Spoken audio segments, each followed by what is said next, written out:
Dans cette colonie de Batte-sur-Mer, la baisse de fréquentation, cela fait déjà plusieurs années qu'on l'observe. Il y a 10 ans, à cette même période, le directeur recevait une quarantaine de jeunes en vacances. Aujourd'hui, il en accueille 8 seulement.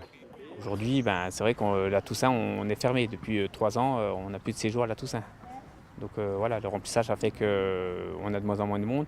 L'été, sur juillet-août, on a des gros CE qui travaillent avec nous depuis une dizaine d'années. Même eux ont du mal à remplir. C'est-à-dire que quand ils prennent des allotements sur une 50 pax, aujourd'hui, ils arrivent à nous remplir à 35. Donc voilà, donc même eux, avec des subventions, ont du mal à nous remplir les séjours.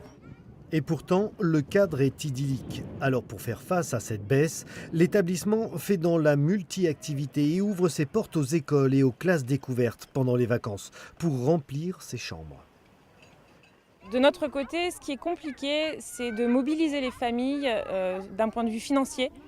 Ça devient compliqué parce que ça représente un certain coût pour les familles, donc c'est un premier aspect. Et ce qui est également compliqué, c'est la confiance qu'ils peuvent nous donner. C'est vrai qu'on emmène leurs enfants, ils sont encore petits, et c'est pas simple pour eux de faire confiance dès le début d'année, parce qu'on leur présente le projet en début d'année, de nous confier leur enfant et de nous faire confiance.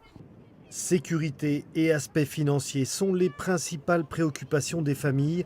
Face à cela et pour enrayer le phénomène, le gouvernement vient de lancer une campagne nationale pour promouvoir les colos et combattre tous les a priori.